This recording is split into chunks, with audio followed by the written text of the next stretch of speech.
First strikes, these are non-negotiable issues, the Voting Rights Act particularly. But what are your options? Can you afford to sit home in November? I don't think that there will be anyone who will sit home in November. What we will be doing if the Democratic Party rejects us is actively working to put together our own entity and body. Thank you very much. Dan, back to you. And former President Jimmy Carter has just appeared before this convention, preparatory for his address to the convention, having been introduced by Morris Udall, the representative from Arizona.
Madam Chairperson, United Democrats, fellow Americans.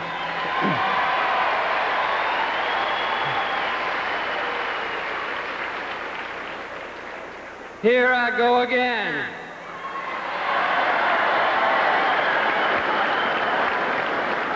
And I'm still talking about the same things, about economic and military security, about peace, backed by American defense forces, but derived from diplomacy and statesmanship.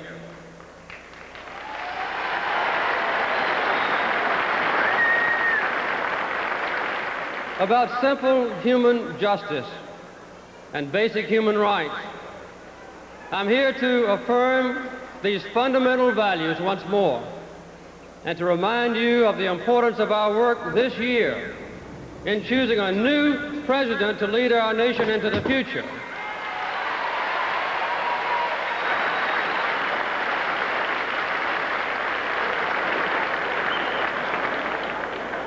A Democratic president. You know, I've been especially proud to be a Democrat as our party went through the most open and competitive primary process in American history. We fielded 8 fine candidates, and any one of them would represent an improvement over the incumbent.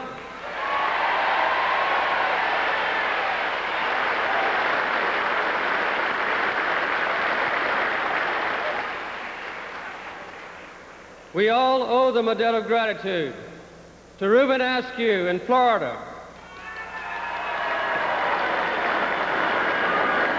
our thanks to Alan Cranston of California, to John Glenn of Ohio, to Gary Hart of Colorado,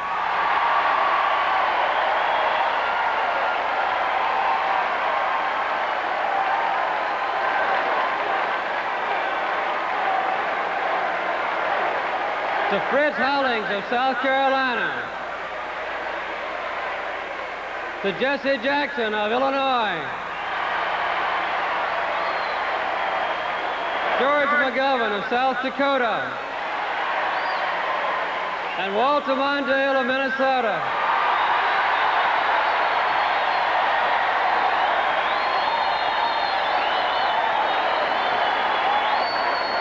Good men, right? The next President of the United States has to face severe challenges. It's almost inevitable that America's new leader will confront an economic crisis.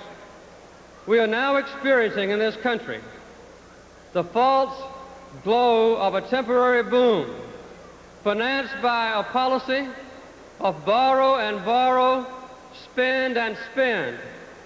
Every day, every working day, our government is spending $1 billion more than it receives. And in just 3.5 years has it created the most appalling budget deficits in history. These tremendous deficits have been partially caused by ill-advised tax reductions that give the wealthy 8 times the benefits of middle-income Americans. A Democratic president will bring some common sense to our nation's economic policies.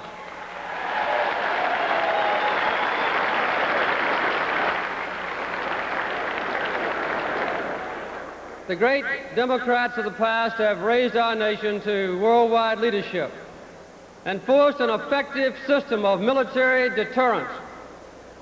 We have never been shy in drawing a contrast between freedom and democracy on one side and tyranny and totalitarianism on the other. We Democrats have never been neutral about liberty, and we Democrats will never waver in our duty to keep America strong and able to meet any challenge, and you can depend on that.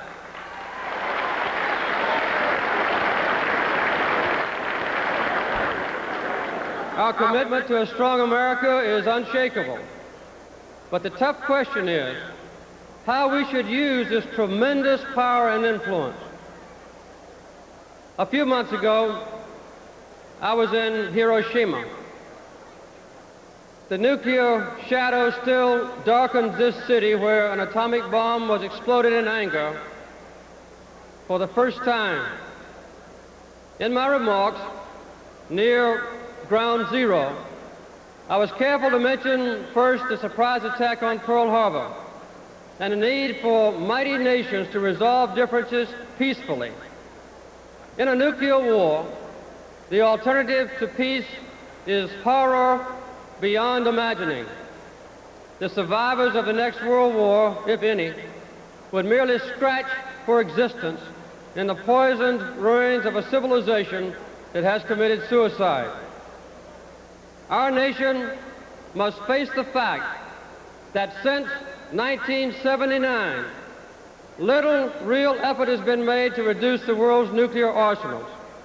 In fact, we have seen a serious retrogression as one by one the agreements negotiated in the past by both Democrats and Republicans have been either repudiated or ignored. A new nuclear arms race is already underway.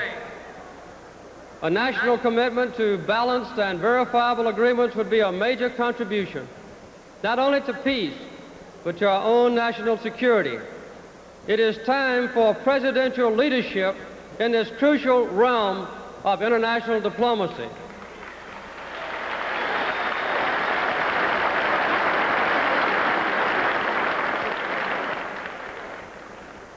The world must know that America is a champion of peace, with our highest officials willing to personally involve themselves in working out potentially explosive differences and without unnecessary resort to military force.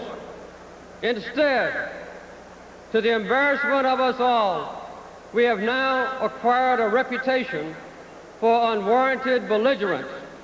This must change. A Democratic president will make it clear again that as we move to reduce the threat of nuclear war, any obstacle lies in the Kremlin and not in the White House.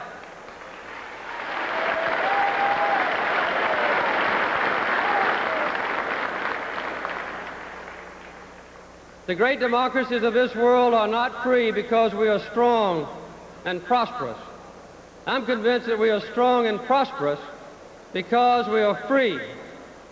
Ours is the only country on earth with the strength, the moral commitment, the influence, and the economic independence to be the chief spokesman for those who suffer from oppression or torture or murder by their own governments. If we fail or refuse to speak, there is a deafening silence. Silence from a civilized world is what the dictators most want to hear. Silence from a civilized world is what the persecuted most fear.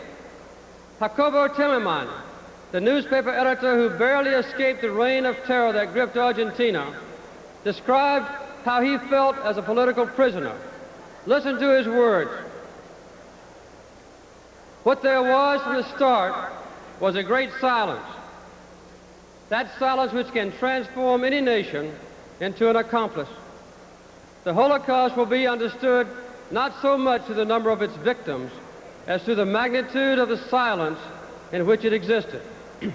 And what oppresses me most, he said, speaking about the current situation in the world, is a repetition of that silence. We Americans have never considered the privileges of freedom to be exclusively ours, nor did we ever believe that the price of liberty would be cheap. On the battlefields of France and in the jungles of Asia rest the bodies of our young men who are willing to give their own lives so that others could be free. The struggle for human rights at home and abroad is far from over. But our government, I'm sorry to say, has withdrawn from this battle for human rights in recent years. The current administration strongly opposes communism, and so do we. But sometimes they seem to forget why we Americans oppose communism. Not because it's Russian, but because it is a tyranny that oppresses human beings. Support for oppressive dictators around the globe does not enhance American ideals or our long-term interests.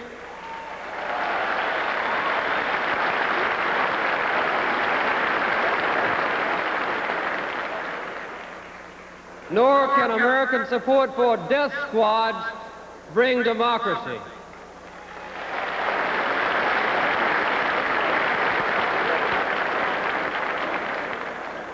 Human dignity and equality of opportunity in our own land cannot be secured while our government is the adversary of civil rights and also opposes equal rights for our wives, our sisters, and our daughters.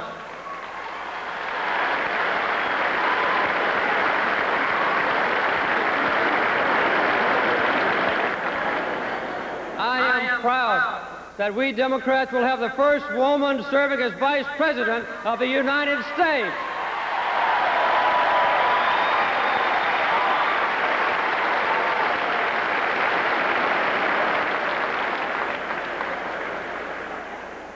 America under a Democratic president will never again be silent when human rights are at stake.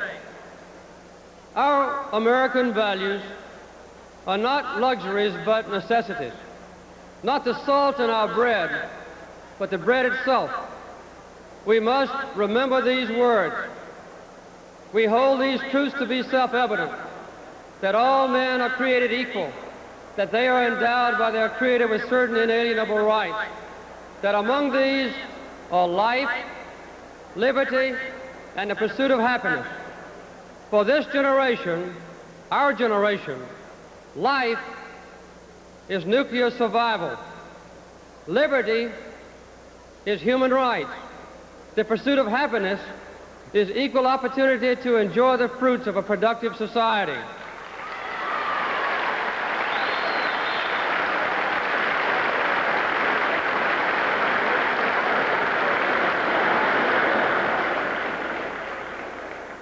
This is the America that commands the Democratic Party to unite and to prevail in 1984.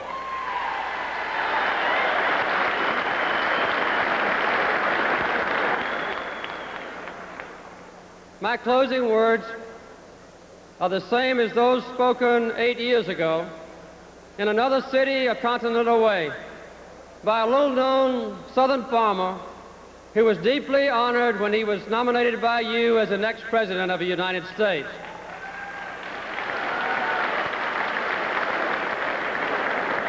I said then, we will go forward from this convention with some differences of opinion, perhaps, but nevertheless united in our calm determination to make our country large and driving and generous in spirit once again, ready to embark on great national deeds, and once again, as brothers and sisters, our hearts will swell with pride to call ourselves Americans. Thank you very much, and God bless you.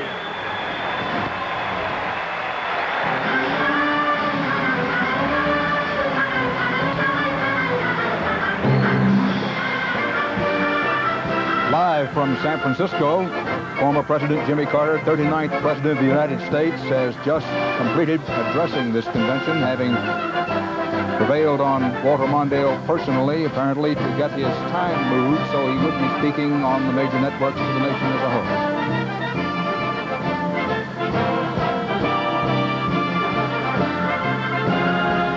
Speaker Chip O'Neill with Burt Lance to his left. Correspondent Lesley Stahl is down on the convention floor with John Zaccaro, husband of Mondale's choice for Vice President Geraldine Ferraro. Dan, we're having a lot of trouble hearing because of the band, but Mr. Zaccaro, what is your mood tonight? What are you feeling? Well, we're in a very happy mood. We're very proud of what's going on, what we see. We're a family together, and we're very proud of. They're proud of my wife, and I'm very proud of it too. I think it's a historic moment. Have you been talking about exactly what role you'll have in the campaign? Well, I will basically stick to what I'm doing, real estate business. We're going to do some campaigning.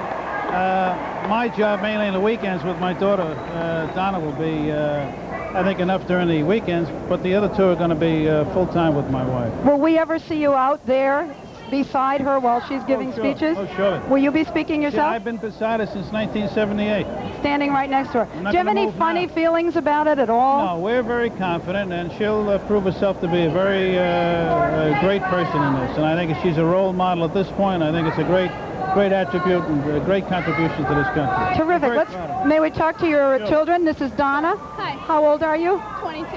Are you going to be campaigning? I'm going to be campaigning on weekends as much as I can, but I have a full-time job that I can't leave right now. Which is? I'm a financial analyst. What will you be talking about when you're out campaigning? I'm not sure yet. If we're going to be going and representing her, I'm not sure if we'll get into any sort of issues, but more sort of the personal life and what sort of person she is, I'm sure. Laurie? Yeah, Laura. Laura. How old are you? 18. Will you be campaigning? Yeah, I think I'm going to take off my first semester from Brown and campaign full-time. And? John, I'm 20, and I plan on taking off fall from college myself. And campaigning full-time? Yes, I will. Mr. Zaccaro? Yes. When your wife talked about President Reagan and mentioned, questioned his Christianity, what were your feelings? What did you and your wife talk about? No. My wife, what she said we believing, we're good-going Catholics, practicing Catholics, and I really don't want to talk about issues. That's not my role at this point. She didn't talk about his religion anyway. She didn't question his religious beliefs. She questioned his policies. Well, you know, your wife has said that she is going to have to think a little more before she speaks. Has she ever been that candid? No, she'll do exactly what she's doing. She'll prove herself. And just give her, time will tell. I wouldn't worry about that. Okay, thank you very much, Mr. Zaccaro, the whole Zaccaro family. Thank you. Dan?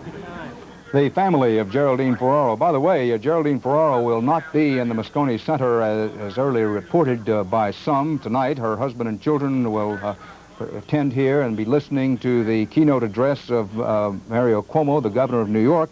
We're told Ferraro will also not attend the meeting of Mondale, Hart, and Jackson, which is being held in another part of San Francisco tonight.